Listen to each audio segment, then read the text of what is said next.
You got into the safety business because you wanted to protect people, but somewhere along the way, the job started controlling your time, your schedule, your priorities, even your income potential. What if the expertise you've built over the years in the field can give you something more? More freedom, more control, more ownership of your future. I'm Sheldon Primus, the author of 7 Steps to Starting a Profitable Safety Consulting Business and the host of the Safety Consultant Podcast, with more than 350 episodes helping safety professionals become consultants and grow their career. Consulting changed my life. In fact, I'm a full-time RVer, and one consulting contract paid for my home I live in today. Now, I help safety professionals build their own consulting practice through bi-weekly coaching calls, accountability, and personal guidance. But this program isn't for everyone. Start with the Consultant Readiness Audit at sheldon.coach. What if everything we thought we knew about safety was just interference? From the host of the Rated R Safety Show and the founder of Safety FM comes the complete Signal Transmission Trilogy, now available in one powerful edition. Safety, in my opinion, the book that started the conversation. Safety Mutation, where the boundaries of culture, systems, and belief begin to break. And now, Safety Transmission, the final piece of the signal. For the first time, all 3 books are together in one volume. The Signal Transmission Trilogy, Complete Edition. This isn't just about compliance. It's about consciousness. It's about decoding the way we think, lead, and live, inside and outside the system. Whether you've been following the signal since the beginning or you're just now tuning in, this is the version to own. Search Signal Trilogy on Amazon or visit safetyfm.com to get your copy now.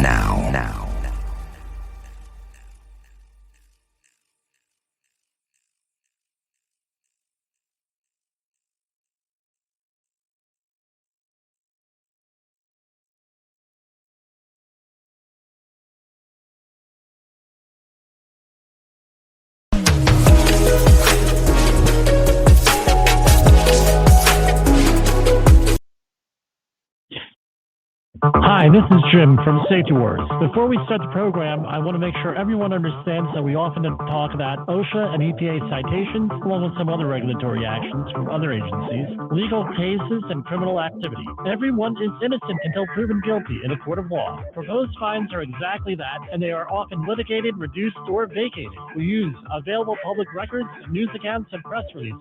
We cannot warranty or guarantee the details of any of the stories we share, since we are not directly involved with these stories, at least not most of the time. Enjoy the show.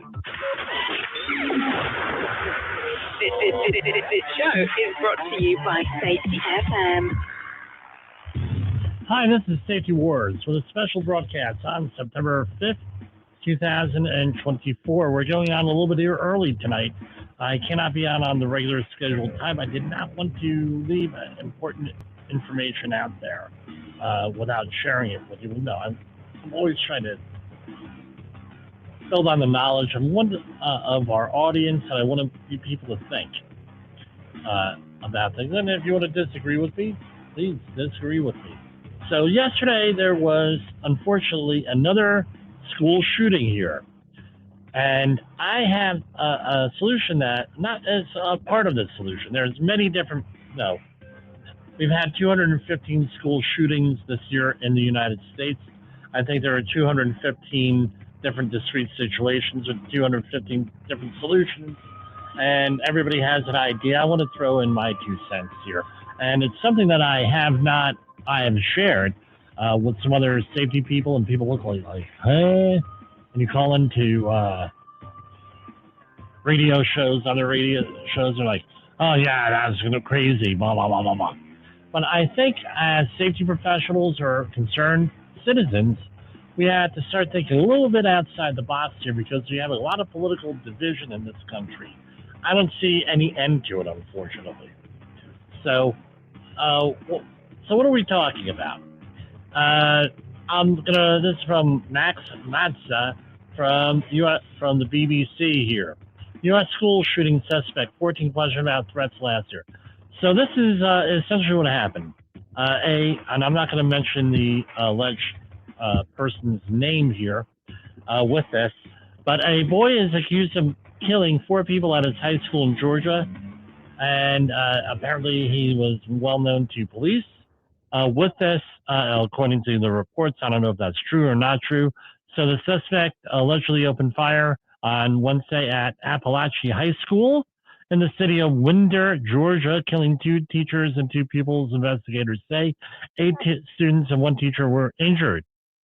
He was charged with 4 counts of murders today. 4 counts of murder today. But this keeps coming up. And it's usually in the public schools and things with that. Very rarely do you hear about it happening in private schools, even though it does happen.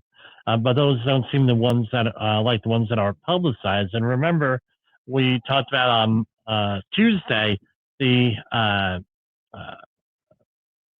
issue attention cycle, and where things get discombobulated with that. You want to check back with our Tuesday, September 3rd program.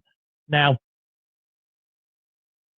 some things I want to point out. I'm trying to put some clarity to this by stating facts. All right. Fact number 1, I don't think any anti-Second Amendment or gun control legislation is going to go through, at least with this Congress. And if it does, there's going to be a lot of litigation and debate and, people getting upset and everything else with this. So I don't think that's a realistic thing. Well, there is legislation that can be passed and proposed. And I want you to go and forward this video along to your congresspeople, senators, even your state representatives with this. OSHA has jurisdiction over private companies. Can it get pulled in on consultations and this and that with public entities? Sure, but there's really no jurisdiction there. Even on the state level, where in New York you have New York PESH, you have in New Jersey OSHA, and you have some of the other things. A lot of time, most of the time, these state agencies do not do a really intense job on regulating public employer workplaces. In a lot of states, there are varying numbers depending on who you talk to, because some of the states don't officially take over stuff from OSHA or don't officially pass laws. That would be a separate agency, but there are laws and it's a patchwork of laws. But essentially, in Georgia, there is no state OSHA officially, and there is, according to my research on the OSHA website, and there is no federal OSHA, has no jurisdiction over state entities.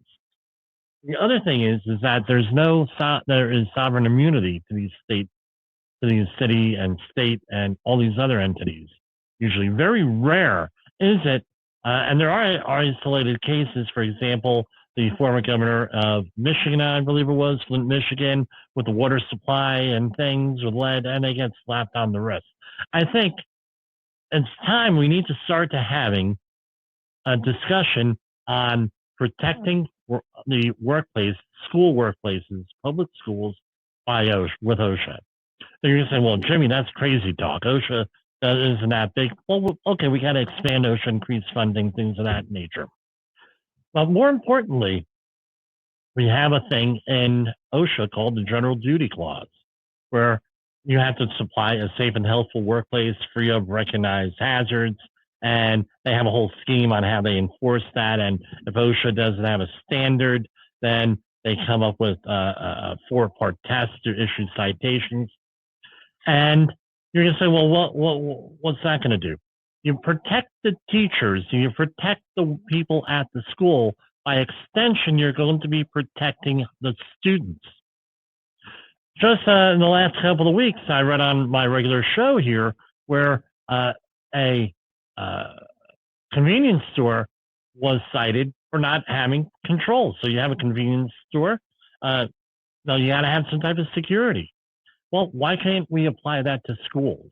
What this is going to require is legislation passed by Congress to expand the authority of OSHA into public schools, number one. And number two, I would argue remove sovereign immunity protections or have some type of qualified immunity to school administrators, school officials, if they don't do their job, and other people related with schools. For example, you are not implementing security protocols like in Uvalde, Texas, where there are very few security protocols. Guess what? Now you're under federal investigation by OSHA. And the added advantage is that normally OSHA investigations are public record and are very transparent. Like, for example, the Alec Baldwin case done by New Mexico OSHA, that state agency. It's not called New Mexico OSHA, I know, but it's basically the same thing. It's very open, gets things going. So this is what I want you to do. Send me some comments and say, Jimmy, you're full of glue. No, you don't know what you're talking about. That's fine. I don't care. Let's have a conversation. At least maybe we come to better ideas than what I have. I'm not willing to. I'm not the end all and the be all of things. Number one. Number two is, send this along to your legislator, your senator, something like that. Try to get on the conversation going about expanding worker protections for teachers and jurisdiction for OSHA. Now, why do I think this has a better chance in passing than anything? You're not going to impede Second Amendment protections, number one.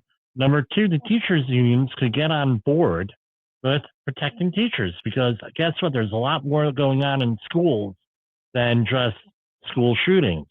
I hear stuff from teachers all the time as far as noise surveys in shop classes, chemical exposures in shop classes and in chemistry and other science classes, and all of the above. Get everybody protected out there. And by extension, you protect the teachers and the workers in the school. You're going to be protecting the students, right? That's my idea with this. And that's all I have for tonight. Like I said, I can't be on tonight, but this is too important a subject to not talk about. For Safety Wars, this is Jim Posel. We're available on Safety FM, and you can visit us on the web on our regular podcast at Safety Wars. If you want to give us a call, 845-269-5772. And please share this to your social media and whoever you listen to in the news, reporters, talk radio, whatever. Let's get that conversation started. For Safety Wars, this is Jim Posel. You got into the safety business because you wanted to protect people, but somewhere along the way, the job started controlling your time, your schedule, your priorities, even your income potential. What if the expertise you've built over the years in the field can give you something more? More freedom, more control, more ownership of your future.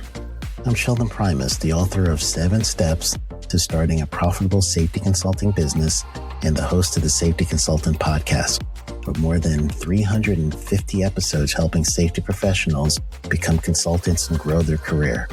Consulting changed my life. In fact, I'm a full-time RVer, and one consulting contract paid for my home I live in today. Now, I help safety professionals build their own consulting practice through bi-weekly coaching calls, accountability, and personal guidance. But this program isn't for everyone. Start with the Consultant Readiness Audit at sheldon.coach. What if everything we thought we knew about safety was just interference? From the host of the Rated R Safety Show and the founder of Safety FM comes the complete signal transmission trilogy, now available in one powerful edition. Safety, in my opinion, the book that started the conversation. Safety Mutation, where the boundaries of culture, systems, and belief begin to break. And now, Safety Transmission, the final piece of the signal. For the first time, all 3 books are together in one volume. The Signal Transmission Trilogy, Complete Edition. This isn't just about compliance. It's about consciousness. It's about decoding the way we think, lead, and live, inside and outside the system. Whether you've been following the signal since the beginning or you're just now tuning in, this is the version to own. Search Signal Trilogy on Amazon or visit safetyfm.com to get your copy now.